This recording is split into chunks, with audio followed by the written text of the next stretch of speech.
¿Sí? Muy bien, te escucho, te Bueno, escuchamos. entonces yo voy a empezar por una de las formulaciones ahí que son la más general y trataré de ir a lo particular.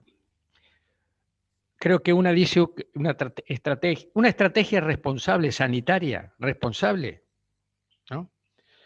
Significa volver a Carrillo y Ferrara. Para mí es así la cosa, ¿no? Volver a Carrillo y Ferrara. Carrillo dice, lo dice de otra manera, pero yo lo resumí. Ante la pobreza como causa de enfermedades, los microbios son unas pobres causas. Y además dijo otra frase muy cortita, pero muy interesante. El mejor plan de salud es cloacas y agua corriente. En estas definiciones, acá no hay ningún hospital, no hay ningún centro de salud, ¿no? No hay ningún médico, ¿no? Está hablando de cosas, ¿no?, que están fuera de lo que es el sistema sanitario, ¿no?, que es muy importante, pero no es lo único. Resulta que después, esto fue formulado en la década, los 8 años que él estuvo de gobierno, ahí, como ministro. Pero después fue recogido por Alma-Ata. La Conferencia Internacional de Alma-Ata tomó estas cosas, ¿no?, y las desarrolló con la cuestión de la atención primaria en salud, ¿no? Una traducción que yo creo que ha sido a propósito equivocada, porque en realidad las palabras en inglés, que yo no las digo acá porque no sé cómo pronunciarlas y no quiero pronunciar en inglés nada, dice cuidado prioritario de la salud, que es totalmente distinto, no es lo mismo, atención primaria de la salud que cuidado prioritario de la salud. Tal es así que se confunde atención primaria de salud con primer nivel.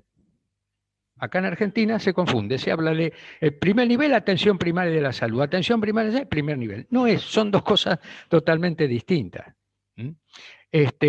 Ahora, incluso ahí está diciendo Carrillo que hay causas de causas, o sea, las causas de los microbios, de la proliferación de los microbios. La causa directa es el microbio, pero antes hay algo que lo permitió que se generara, que se desarrollara, ¿no? Y no habla de la pobreza económica, habla de la pobreza en general, ¿eh? Entonces, causas de causas. Bueno, después de Alma-Ata y a partir de la Carta de Ottawa en el 84, hubieron 9 o 10, yo llegué hasta la 9ª, conferencias internacionales de promoción de la salud. Y creo que en la 5ª o 6ª, si mal no recuerdo, hablan de las causas de las causas. Todas esas conferencias fueron para ir precisando qué quiere decir promoción de la salud y cómo se manifiesta, ¿no? Entonces, es muy importante esto, porque nosotros acá identificamos promoción de la salud como educación para la salud. Y no es eso. Promoción de la salud es crear salud, crear condiciones para que se viva cada vez mejor. Por eso, la estrategia sanitaria responsable significa distinguir, siguiendo a Carrillo, distinguir entre sistema sanitario y sistema de salud. El sistema sanitario es toda la estructura sanitaria, empezando por la facultad, ¿no? Empezando por la facultad. Muy bien, siguiendo todo el recurso humano, toda la estructura concreta sanitaria. Bien. Pero el sistema de salud es, para mí, digamos, el objetivo de un plan de gobierno general. El objetivo debería ser, vamos por mejorar la salud. Una salud mejor es posible. Llegamos a eso y volvemos a repetir el mismo objetivo. Una salud mejor es posible y así sucesivamente. Entonces, se involucra a todo el aparato. Esto que han logrado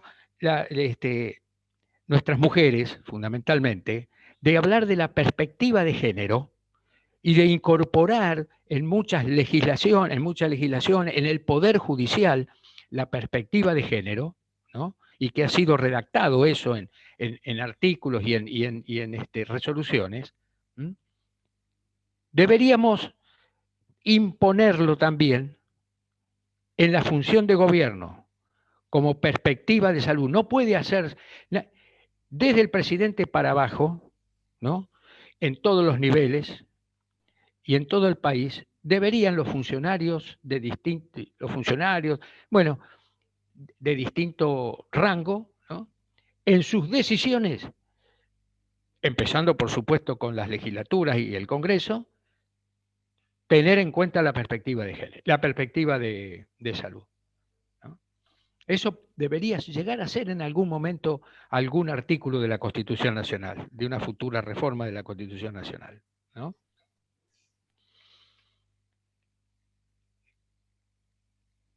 ¿Qué pasa?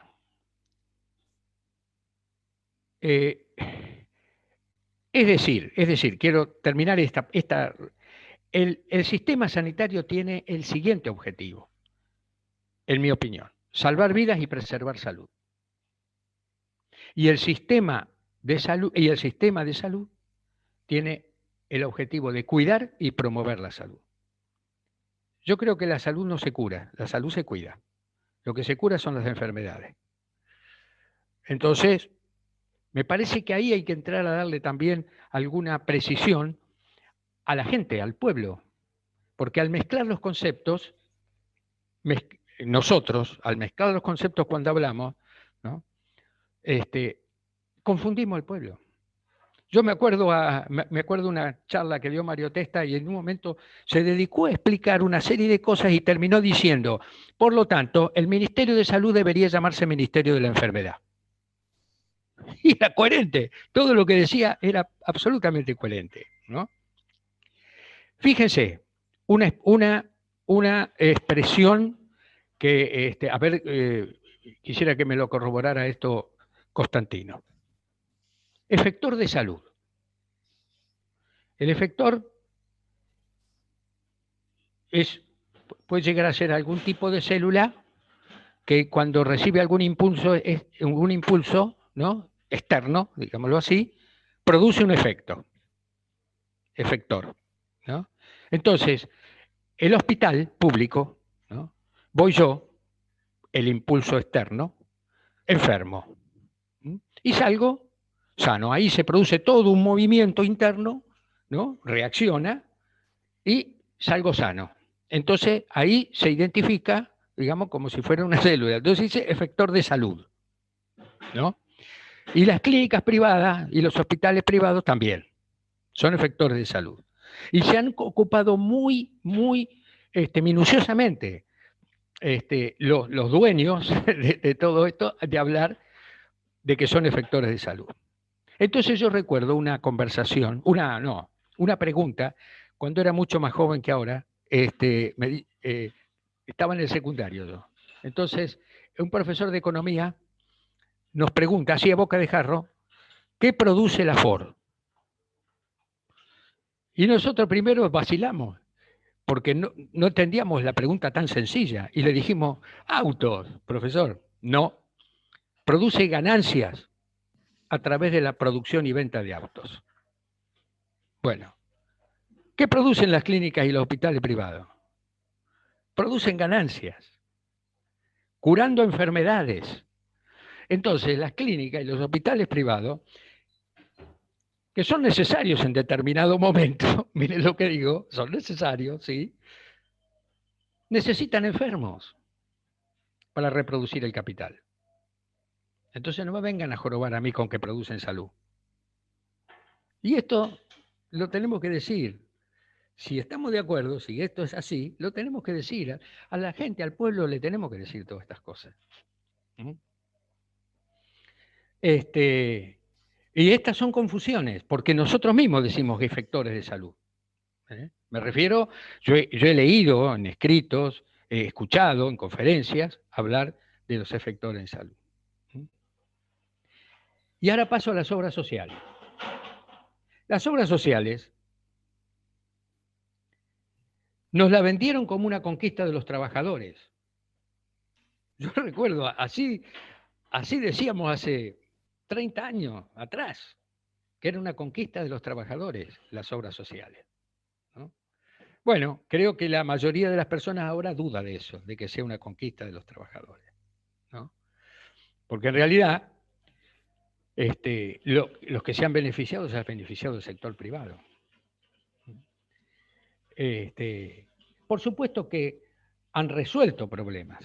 Yo no voy a decir que no voy a ser tan necio de decir que no han resuelto problemas, ¿no?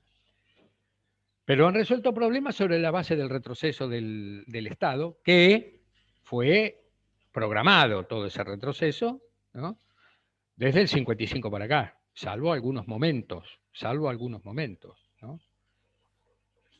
Pero a Ferrara se le ocurrió hacer la Tandos y un día dijo que los médicos estaban haciendo negocio con la cesárea y desapareció Ferrara, tuvo que renunciar, ¿no? Por ejemplo. Pero en definitiva, el mayor temor estaba en el desarrollo de la Tandos, porque saben que el desarrollo del primer nivel de atención es fundamental para el desarrollo de un sistema sanitario coherente. Es fundamental, ¿no? Y es ahí donde tenemos la debilidad nosotros en Argentina. Es ahí.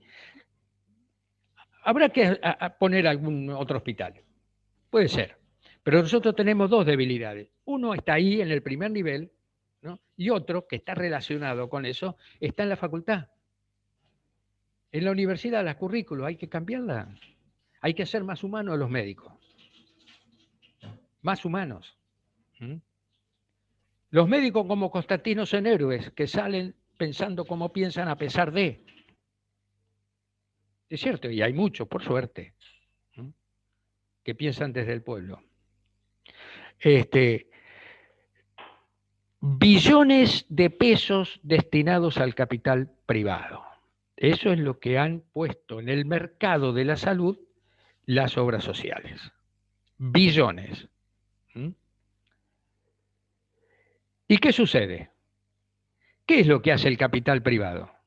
Entre otras cosas, entre muchas cosas, busca la máxima ganancia.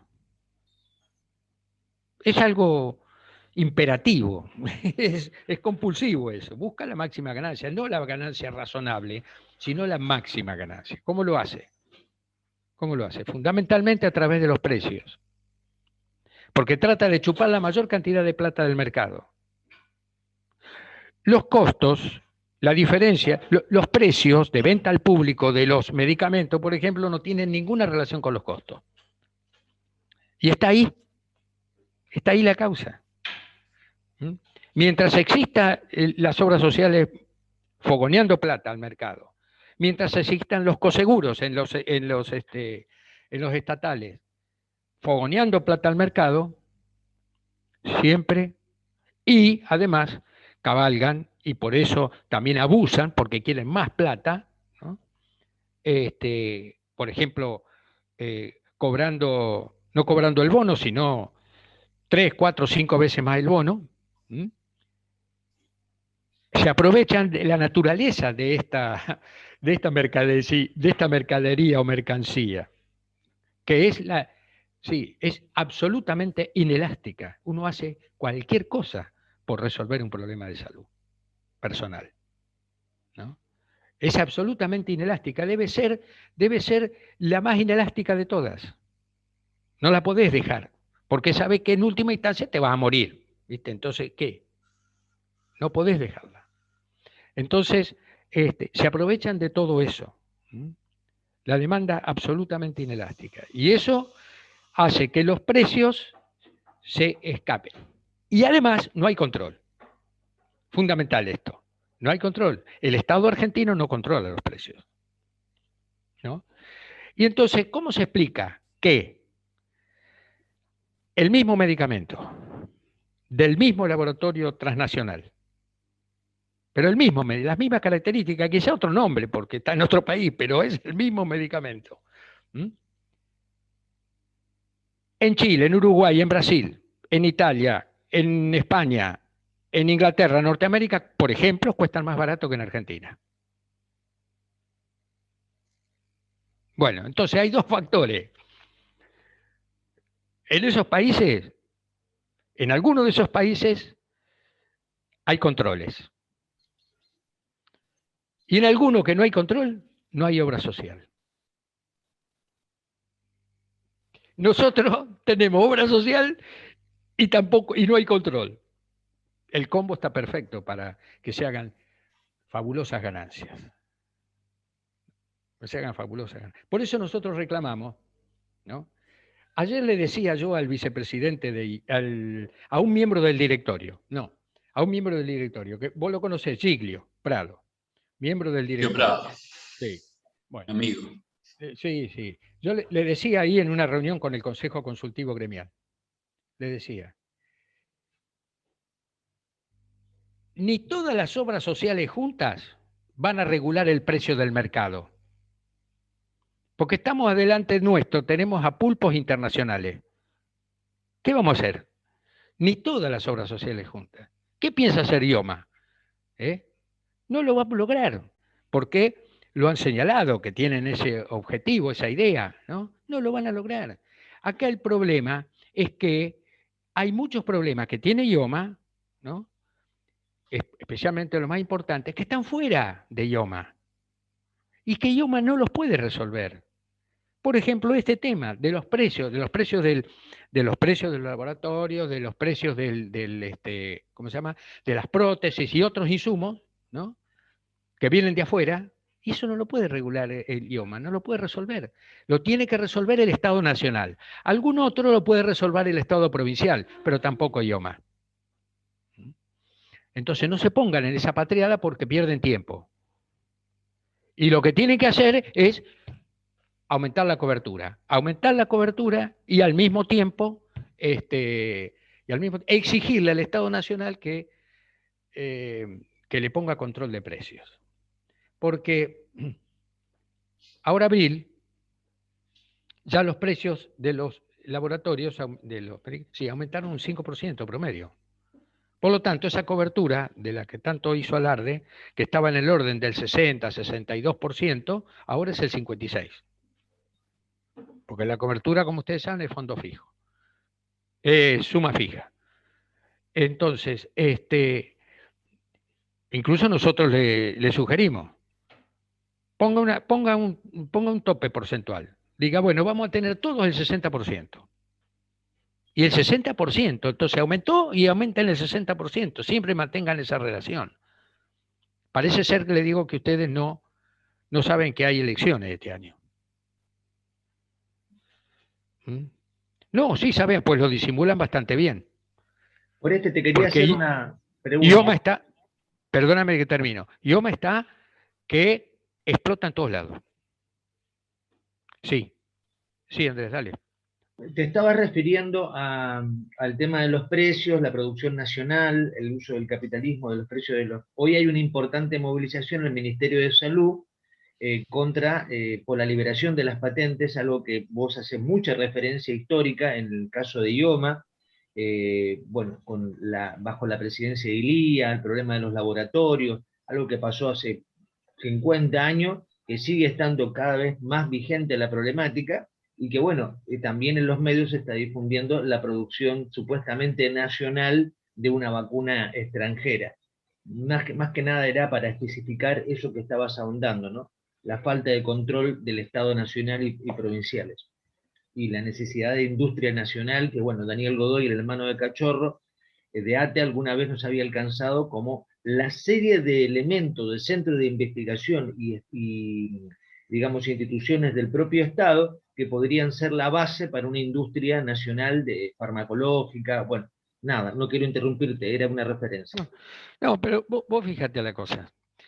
Comparemos. A ver, primero voy a decir, hay 39 o 40 laboratorios de producción estatal de medicamentos.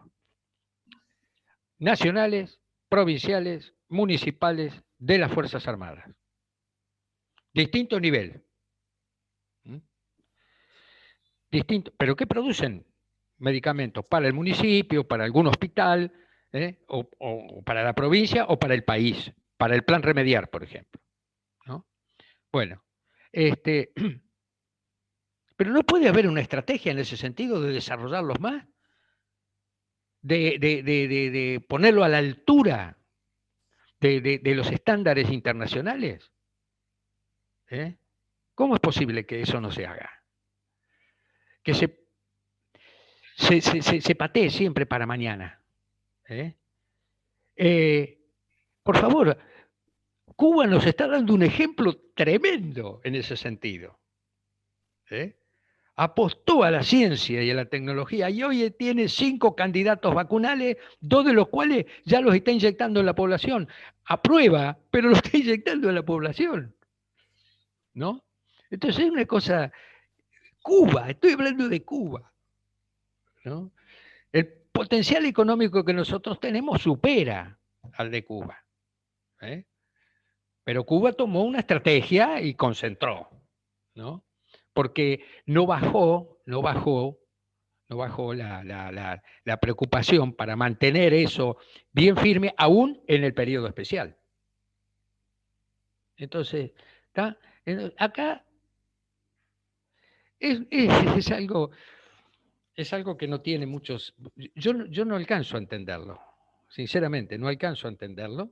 Claro, si me empiezan a explicar, bueno, el capitalismo, sí, fenómeno, pero que haya dirigentes que no piensen.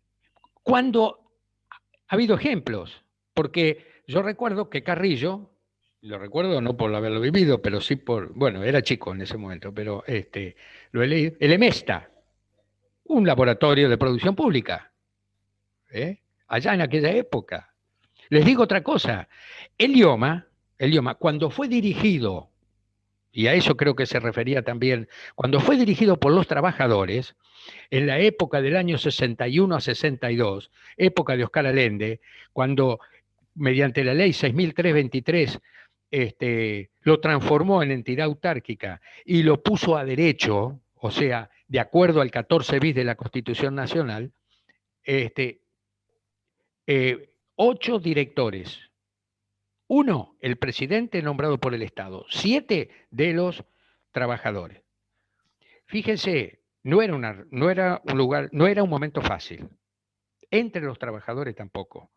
Había el peronismo y el anteperonismo, estaba al rojo vivo en esa época. Sin embargo, antes que lo intervinieran, aduciendo cosas, generalidades, el asunto es que lo intervinieron. Antes que lo intervinieran, estaban conversando en la construcción de un laboratorio. Fíjese, los compañeros nuestros que dirigían IOMA en ese momento. Bueno, a partir de ese momento IOMA fue intervenido y después, con la ley 6.982, IOMA fue legalizada su intervención. Porque estoy hablando de 6.982 de 1964. Ya estaba vigente el artículo, la Constitución del 57, el 14 bis, ya estaba vigente y sin embargo, le dan, la ley dice que el directorio tiene que estar formado por 4 representantes del gobierno, o del Estado, o sea, del gobierno de turno, y 3 de los trabajadores. Legalizaron la intervención, compañeros, y mantuvieron la mayoría automática que sigue hasta hoy, y que atravesó todos los gobiernos peronistas también, y sigue hasta hoy. Entonces, y eso es una de las causas de los vaivenes de IOMA. Porque los vaivenes del IOMA se debe a los vaivenes de la política, de quién está en el gobierno y qué papel le hace jugar en su proyecto a las finanzas que recibe del IOMA. ¿Se dan cuenta? ¿Qué papel? Ese es el problema. Entonces, cuando el artículo 14 bis puso, dice, administrado por los interesados con participación del Estado, no solamente recoge experiencias anteriores de obras sociales, sino que también es como un reaseguro para mantener una continuidad, una política continua, ¿no? No estar sometido a esos vaivenes, porque resulta que si hay una política de Estado que se caracteriza en el Estado nacional y en el Estado provincial, es que no hay política de Estado. ¿En qué hay política de Estado? ¿Mm? Un gobierno hace A y el otro gobierno hace Z, y nadie se pone colorado sobre lo mismo, ¿no? Bueno. Quiero decir una última cosa, si me permitís. Sí, sí, Oreste. O me extendí mucho. No, estaría bien como para ir mandándonos a una segunda vuelta, pero Bueno, se cierra tu disertación, que es muy importante. no, en cierta manera, porque quiero referirme un poco al Estado Nacional, en cierta medida o en cierta manera, tendríamos que decir bienvenida a la pandemia, porque el Estado Nacional, el Gobierno Nacional, ha hecho el centro en el desarrollo de lo estatal en este momento para combatir la pandemia. Quizá si no hubiera habido pandemia, capaz que no se dedica con tanto ahínco en este tema. Es muy bueno que lo haya hecho, ¿no? Pero, y esperemos que lo sostenga, por supuesto, más adelante. Porque yo estoy preocupado con ese lanzamiento del Sistema Nacional Integrado de Salud. Que es uno de los, y es el que dejó entrever ¿cómo se llama? Cristina, cuando habló de la necesidad de reorganizar todo el sistema, integrarlo, ¿no? Bueno, yo quiero contar una anécdota, nada más, que creo que alguno la conoce. Pero Mario Testa era asesor de Liotta. Liotta era el ministro de Salud de la Nación en la época de Perón, en el año 74. Entonces, él hace un proyecto de ley, que después se transformó en ley, la ley Liotta, conocida así. Bueno, entonces le entrega el proyecto de ley a Mario, que era asesor. Dígame qué opina. Lo lee y le dice, está muy bueno. Después le dice, está muy bueno, ministro, está muy bueno. Pero dígame, ¿usted consultó con los muchachos? Y él le dijo, no, ¿por qué? Y yo le consultaría, ministro, a los muchachos. No se lo voy a consultar. ¿Y sabe qué? Lo voy a presentar. ¿Y sabe qué? Se va a aprobar. Ajá, ¿y por qué usted está tan seguro? Dice, porque somos todos peronistas. Esa fue la respuesta de Liotta. Bueno, es un artículo del proyecto de ley, ¿no? Que después se transformó en ley. Lo leyeron los muchachos y antes que se tratara fueron a verlo a Perón y le dijeron, general, si usted aprueba esta ley con la redacción que tiene este artículo, le paramos el país. ¿Y qué decía ese artículo? Decía, las obras sociales integrarán el Sistema Nacional Integrado de Salud. ¿Cómo se cambió? Invitamos a las obras sociales a adherir al Sistema Nacional Integrado de Salud. Todavía están esperando que se anote. Es terrible. Todavía están esperando que se anoten. Jugó un papel en 2 o 3 provincias, pero a nivel provincial. Pero nacionalmente, miren, ahí aprendí una cosa, que se derogan las leyes por, no es inactividad, ineficacia, por ineficacia. O sea, esta ley aprobada en el 74, con esa modificación, por supuesto, tuvo 4 años o 5 de vida, incluso un decreto ley, porque era la dictadura, estamos hablando ya del 78, 79, 80, por esa época, junto con otras leyes, la declararon, ¿cómo es? La derogaron por ineficacia, porque no habían logrado hacer absolutamente nada, ¿no? Bueno, apenas habló Cristina sobre este tema, a los 2 días pidieron una reunión con ella los gordos de la CGT para decirle, ¿qué estás diciendo? ¿Qué estás diciendo, Cristina? Entonces, yo creo que hay que fortalecer el aparato estatal. Y a partir de ahí, y con el aparato estatal fortalecido sobre la base de la atención primaria, ven, yo me equivoco también, del primer nivel, conversar con los demás. Cuando los demás sepan que no van a poder hacer muchas travesuras. Nada más. El Chino planteó que me parece que para los delegados tiene que ser de visión estratégica. Los países se dividen en países de servicios de salud, servicios integrados de salud, planificados como tales. O sea, nada en salud pasa que no responda a una planificación. El problema es que Argentina le dejó la planificación al mercado hace 30 años. Entonces, el resultado que tenemos es la apropiación de los recursos, como bien lo explicó el chino, una distribución de renta en función del peso específico o la preeminencia o las unidades de negocio o el lobby de cada sector. El segundo eje es que Argentina no es un país de servicio nacional integrado, yendo al SNIS, como decía el chino. No lo es porque hizo una columna en la seguridad social. Entonces, a la tercera pregunta, Andrés, la respuesta es: la seguridad social es determinante del resultado sanitario en Argentina, con las falencias que tiene, con la falta de coordinación que tiene. Es el elemento de acceso del 65% de la población a prestaciones, en los términos que dijo el chino, ¿eh? Nada demasiado planificado, nada saludable, todo desde la enfermedad y puesto para la prestación y el cobro a valores de mercado. Entonces, hay un eje para reclamarle al PAMI, al GIOMA, es un nivel mínimo de coordinación, de transparentar mercado, transparentar valores, definir convenios, auditar prestaciones y poner a los trabajadores una defensa frente a lo que el mercado le vende en un país que permite publicidad directa de medicamentos. Roberto. Publicidad directa de medicamentos, prohibida en la Constitución Europea.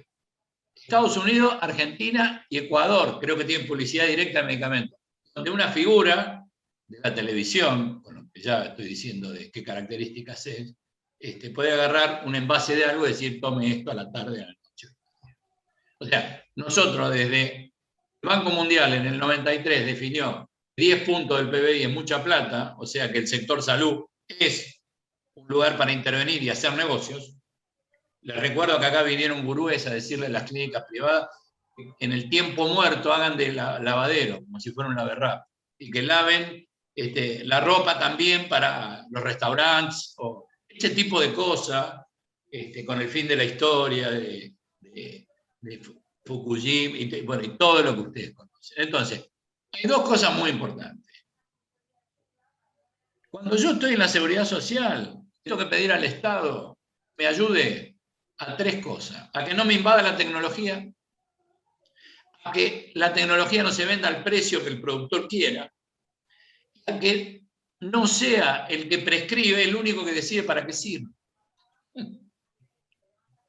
Bueno, eso, que trabajamos por esto, se puede hacer perfectamente. Faltan dos cosas: decisión política y una representación política que el mercado reconozca con autoridad suficiente como para regular. Que también el mercado tiene problemas. Esto para cerrar lo que planteó el chino, que me parece sustantivo.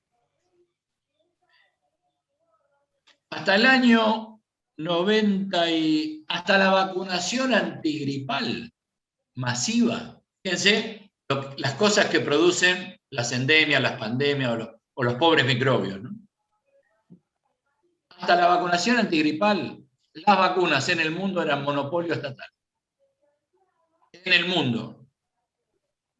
Ni Salk, ni Sabin, ni Milstein, ninguno de ellos hubiera dicho: no, bueno, esto tiene que ser producto de un acuerdo con Merck, con Pfizer, con Parker Davis, con Novartis o con quien sea.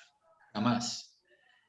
Porque la vacuna no es un producto del mercado. La vacuna es un producto estratégico sanitario para que la comunidad esté protegida.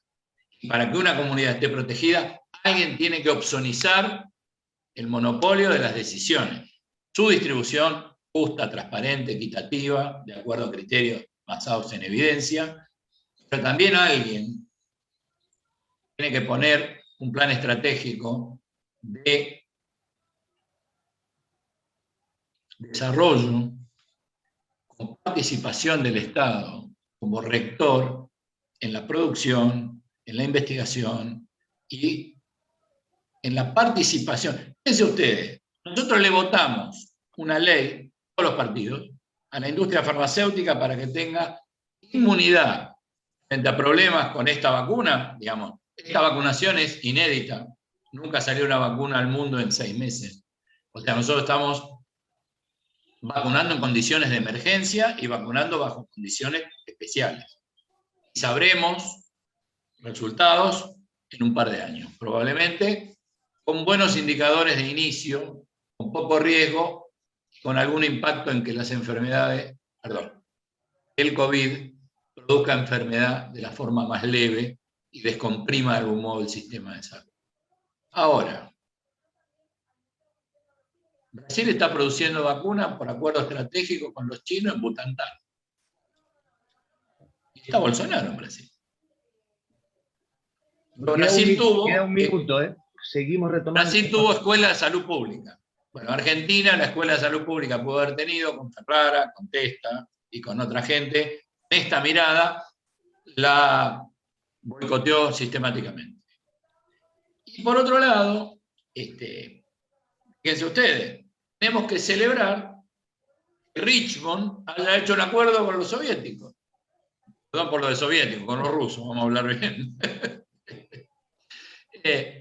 Tenemos que celebrarlo porque pareciera ser que este hombre Figueiras está compelido a no vender por fuera de la Federación Rusa, o sea, los rusos no son tontos, a producir de 1 a 5 millones de dosis, a garantizarle a la Argentina la prioridad.